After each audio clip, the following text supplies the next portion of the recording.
आज हम Korean zombie thriller movie #alive को एक्सप्लेन करने वाले हैं, जो कि 2020 में नेटफ्लिक्स पर रिलीज हुई थी। अगर आपको और भी ज़ॉम्बीज़ मूवीज़ की एक्सप्लेनेशन चाहिए तो आप हमें कमेंट में बता सकते हैं। तो चलिए शुरू करते हैं। मूवी की शुरुआत में हम जॉन वू नाम के एक लड़के को देखते हैं जो कि 10 बजे सोकर उठा होता है। दरअसल इस अपार्टमेंट में जॉन वू अपने पेरेंट्स और अपनी बहन के साथ रहता है। जिसके बाद वो घर पर आवाज़ देता है पर घर पर कोई नहीं होता। जिसके बाद वो ब्रश करके फ्रिज में खाने के लिए कुछ देखता है और फिर उसे अपनी माँ का लेटर मिलता है जिसमें लिखा होता है कि हम थोड़ी जल्दी में थे इसलिए खाना नहीं बना पाए, कुछ ऑर्डर कर लेना, हम जल्दी आ जाएंगे। जॉन वो एक गेमर होता है जिसके पास बहुत सारे नए नए गैजेट्स होते हैं और उसके पास एक गेमिंग पीसी भी होता है जिस पर वह पबजी खेलते हुए लाइव स्ट्रीमिंग करने लगता है। तब उसके गेम के प्लेयर जॉन वू को टीवी चालू करने को बोलते हैं, पर जैसे ही वो टीवी चालू करता है टीवी का सिग्नल चला जाता है और उसके फोन पर भी एक आपातकालीन चेतावनी का मैसेज आता है। जिसके बाद टीवी पर न्यूज़ आने लगती है, किसी वायरस की वजह से लोग हिंसक हो गए हैं और बिना किसी वजह के एक दूसरे को मार रहे हैं और धीरे धीरे ज़्यादातर लोगों के साथ ये हो रहा है,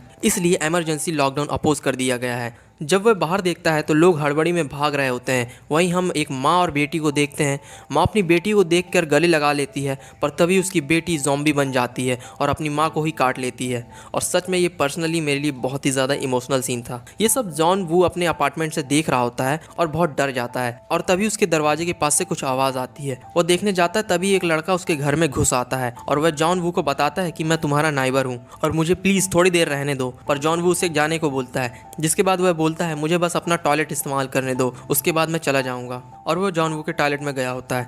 तभी टीवी पर न्यूज़ आ रही होती है, लोगों के हिंसक होने से पहले उनकी आंखें लाल हो जाती हैं और उनका स्किन कलर वाइट होने लगता है और एक इन्फेक्टेड आदमी के काटने से आप भी उन्हीं के जैसे बन सकते हो। जिसके बाद वो लड़का टॉयलेट करके आता है और उसकी आंखें लाल होने लगती हैं। जिसके बाद जॉन वू एक चाकू पकड़कर उसे जाने को बोलता है, लेकिन वो लड़का बोलता है मैं बिल्कुल ठीक हूँ। तभी उस लड़के की आंखों से खून निकलने लगता है और वो जॉन वू पर नाचते हुए हमला कर देता है। पर जॉन वू उससे किसी तरह बचते हुए उसे अपार्टमेंट से बाहर निकाल देता है और दरवाज़ा बंद कर लेता है और दरवाजे के सामने फ्रिज रख देता है। जिसके बाद वो अपने घर वालों को फ़ोन लगाने की कोशिश करता है पर फ़ोन पर नेटवर्क नहीं होता और तभी फ़ोन पर थोड़ा सा नेटवर्क आता है और उसे अपनी मॉम का मैसेज रिसीव होता है जिसमें लिखा होता है कि हम सेफ़ हैं, तुम भी सेफ़ रहना और लॉकडाउन अनाउंस किया गया है, तब तक अपने खाने पीने का ध्यान रखना और ज़िंदा रहना बेटा। ये सुनने के बाद वो एक नोट पर मुझे ज़िंदा रहना है होगा लिख कर अपने फैमिली फ़ोटो के ऊपर चिपका लेता है और घर में जितना भी बचा हुआ खाने का सामान है इकट्ठा करता है। इसी तरह 2 दिन हो जाते हैं। टीवी पर वायरस के बारे में और भी बताया जा रहा होता है। टीवी पर बताया जाता है कि वायरस दिमाग के दाहिने भाग को इन्फेक्ट करता है जिससे लोग हिंसक कार्य करते हैं। वैसे तो यह इन्फेक्टेड लोग एक दूसरे को मारते हैं पर कुछ लोग ऐसे हैं जो कि अपनी दिनचर्या याद रखते हैं, जैसे कि अगर कोई सिक्योरिटी गार्ड है तो वह दरवाजे के पास ही रहेगा या फिर अगर किसी को ऑफिस जाना है तो जॉम्बी ऑफिस की तरफ जाएगा और शाम को वापस आ जाएगा। जिसके बाद वो सेफ्टी के लिए अपनी एक फ़ोटो खींचते हुए और अपनी लोकेशन बताते हुए उसे इंटरनेट पर पोस्ट कर देता है #अलाइव लिखकर।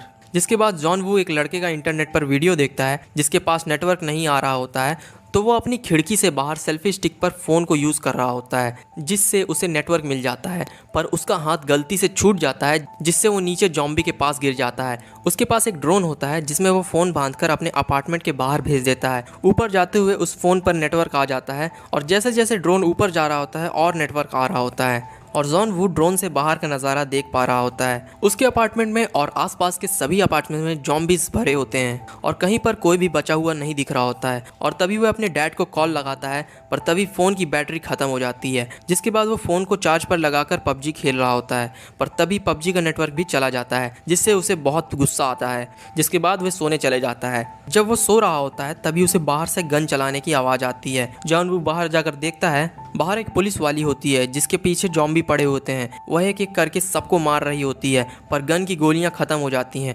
जिसके बाद वह गन लोड करके फिर से सबको मारने लगती है पर जॉम्बीज बहुत सारे होते हैं और उसे पकड़कर धीरे धीरे खाने लगते हैं। तब जॉन वू चिल्लाकर जॉम्बीज को अपनी तरफ बुलाने की कोशिश करता है पर जॉम्बीज उसे घसीटते हुए वहाँ से लेकर चले जाते हैं। उसके चिल्लाने की वजह से उसके कमरे के अंदर एक जॉम्बी आ जाता है पर फ्रिज बीच में होता है। जॉन वू फ्रिज को धक्का देकर उसे रोकने की कोशिश करता है पर वो जॉम्बी को नहीं रोक पा रहा होता है और जॉम्बी अंदर आ जाता है। तब जॉन वू भागकर अपनी बालकनी से लटक जाता है और जॉम्बी भागते हुए आता है और बालकनी से गिर जाता है। जब वो लटका हुआ होता है तब वो नीचे देखता है तो उसे वही पुलिस वाली ज़ॉम्बी देख रही होती है।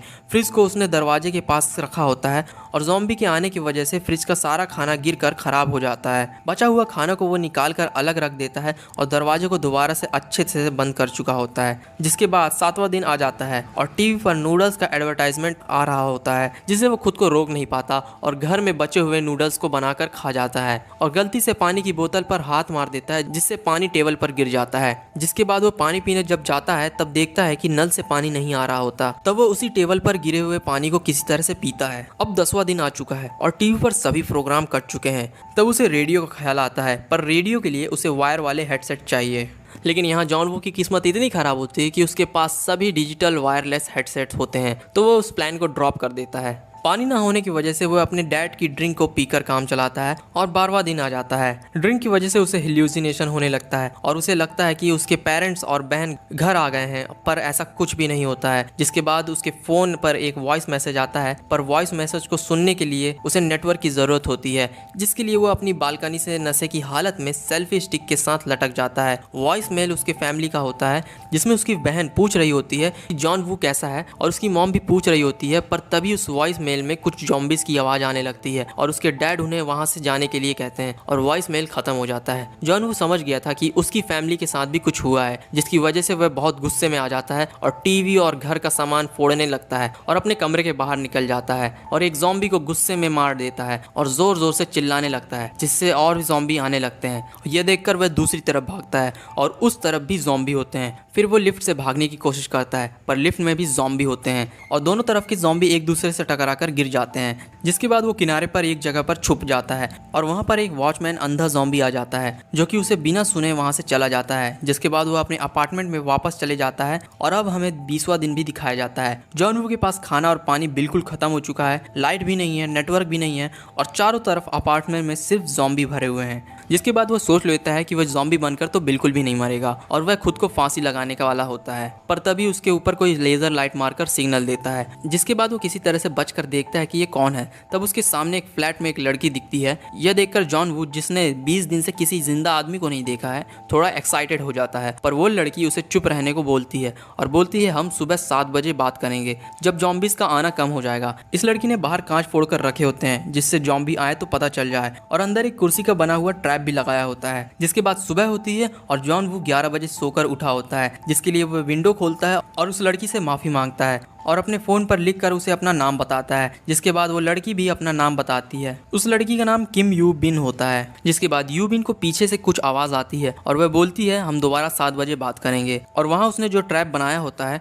उसमें एक ज़ॉम्बी फंसा हुआ होता है, क्योंकि यहाँ पर ज़ॉम्बीज़ को दरवाज़ा खोलना भी आता है, इसलिए वो आकर इसमें फंस गया होता है। इसके बाद यू बिन एक एक्स लेती है और उस ज़ॉम्बी को मार डालती है। जिसके बाद बारिश होने लगती है और दोनों अपने अपने लिए पानी इकट्ठा करने लगते हैं। तभी यू बिन देखती है कि 8वें फ्लोर पर कोई भी नहीं है और उसे लगता है कि हम दोनों वहां पर जाकर बच सकते हैं। दरअसल 8वां फ्लोर कंस्ट्रक्शन वर्कर्स की वजह से लॉक होता है और ऊपर कोई रहता भी नहीं है।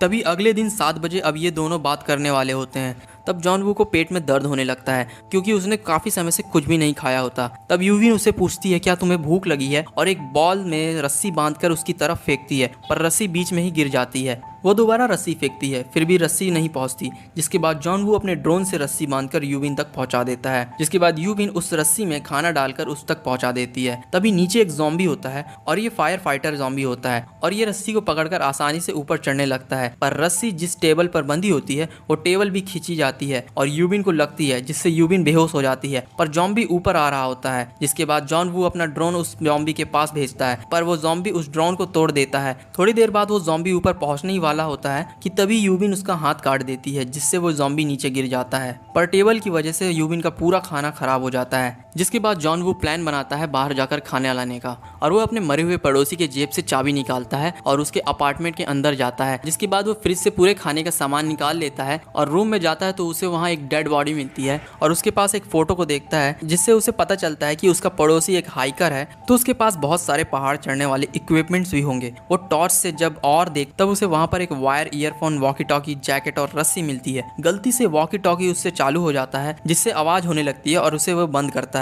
जिसके बाद वही ज़ॉम्बी पड़ोसी उस पर हमला कर देता है, जिसमें उसके नेबर की वाइफ की डेड बॉडी जॉन वू के ऊपर आ जाती है और ज़ॉम्बी उसके ऊपर होता है, जहाँ से किसी तरह वो भागने में कामयाब होता है और अपने अपार्टमेंट में पहुंच जाता है, जिसके बाद वो थोड़ा खाना और न्यूटेला खाता है और फिर यूबिन को बुलाता है और उसे वॉकी टॉकी और न्यूटेला खाने को भेजता है। जिसके बाद थोड़ी देर ऑकवर्ड बात करने के बाद जॉन वू और यूबिन दोनों बेहतरीन रेमेन खाते हैं और थोड़ी देर बात करने के बाद बारिश की आवाज़ आने लगती है। पर जब वो बाहर जाकर देखते हैं तब बारिश नहीं हो रही होती, बल्कि ज़ॉम्बी का ग्रुप अपार्टमेंट की तरफ से जा रहे होते हैं और वो दोनों शांत होकर लेट जाते हैं। पर तभी यूबिन से टेबल गिर जाती है और ज़ॉम्बी उसकी तरफ आने लगते हैं। यूबिन इसकी वजह से शॉक होकर खड़ी रहती है और तभी जॉन वू अपना दिमाग लगाता है और यूबिन के बगल वाले अपार्टमेंट के नंबर पर कॉल करता है, जिससे सारे ज़ॉम्बीज उसकी तरफ चले जाते हैं। जिसके बाद यूबिन उसे 8वें फ्लोर के बारे में बताती है और दोनों वहां जाने का डिसाइड करते हैं। जिसके बाद जॉन वू बोलता है कि मैं नीचे से रास्ता साफ करता हूं और तभी तुम आ जाना। जिस पर यूबिन बोलती है कि 8वां फ्लोर तुम्हारे अपार्टमेंट में है तो मुझे आना होगा। जिसके बाद यूबिन नीचे आ जाती है और ज़ॉम्बी को मारने लगती है, पर ज़ॉम्बी बहुत सारे होते हैं और उस पर भारी पड़ने लगते हैं। तभी वहां पर उसे उस पुलिस की गन मिल जाती है और जैसे ही एक ज़ॉम्बी यूबिन को काटने वाला होता है, जॉन वू आ जाता है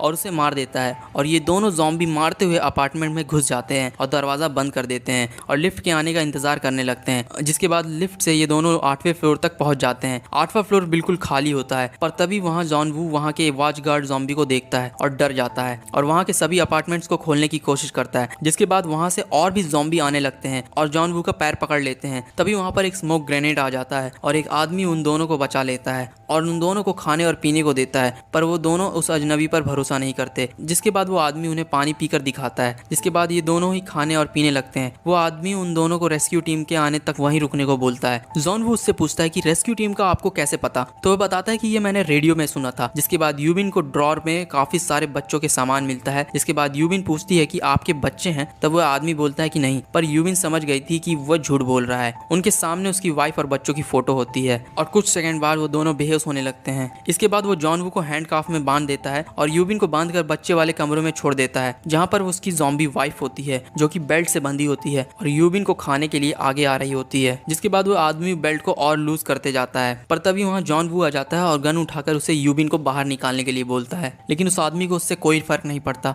और वो उस बेल्ट को छोड़ देता है, पर बेल्ट को जाकर जॉन वू पकड़ लेता है और यहाँ अंदर यूबिन उसकी ज़ॉम्बी वाइफ से बच रही होती है और तभी अंदर से आवाज आना बंद हो जाती है। जॉन वू उसे बार बार दरवाजा खोलने को बोलता है। जिसके बाद वो आदमी फाइनली चाबी निकाल कर दरवाजा खोलने लगता है, पर तभी उसकी वाइफ उस पर गिर जाती है और उसे काट लेती है। जिसके बाद यूबिन उन दोनों को गोली मार देती है। गोली की आवाज सुनकर ज़ॉम्बीज अपार्टमेंट की तरफ आने लगते हैं। जिसके बाद ये दोनों डिसाइड करते हैं कि अब हम लोग नहीं बच सकते और दोनों एक दूसरे को मारने का फैसला करते हैं। जिसके बाद यूबिन जॉन वू को गन देती है और बोलती है खत्म कर दो। जिसके बाद वो गोली चलाने वाला ही होता है कि तभी उसे कुछ आवाज सुनाई देती है। ये आवाज रेस्क्यू टीम की होती है। जिसके बाद वो दोनों छत पर जाने का फैसला करते हैं और बाहर निकलकर स्मोक ग्रेनेड फेंक देते हैं। जिसके बाद यूबिन को बहुत सारे ज़ॉम्बीज पकड़ लेते हैं, पर जॉन वो उन पर साइकिल फेंक देता है और ये लोग सीढ़ियों से जा रहे होते हैं। तब भी बहुत सारे ज़ॉम्बीज आ जाते हैं। किसी तरह जॉन वू यूबिन को आगे जाने के लिए बोलता है। जब यूबिन छत पर पहुंचती है तब उधर कोई रेस्क्यू टीम नहीं होती। इधर नीचे से जॉन वू भी कई सारे ज़ॉम्बीज से बचते हुए ऊपर तक पहुंच जाता है और डोर को लॉक कर देता है और उधर कोई रेस्क्यू टीम नहीं होती। जिसके बाद जॉन वू गन निकाल लेता है और ज़ॉम्बी दरवाजा तोड़कर आ रहे होते हैं और वो गन चला रहा होता है, पर गोलियां भी खत्म हो जाती हैं। जिसके बाद ये दोनों मरने वाले होते हैं, पर तभी पीछे से एकदम फिल्मी स्टाइल में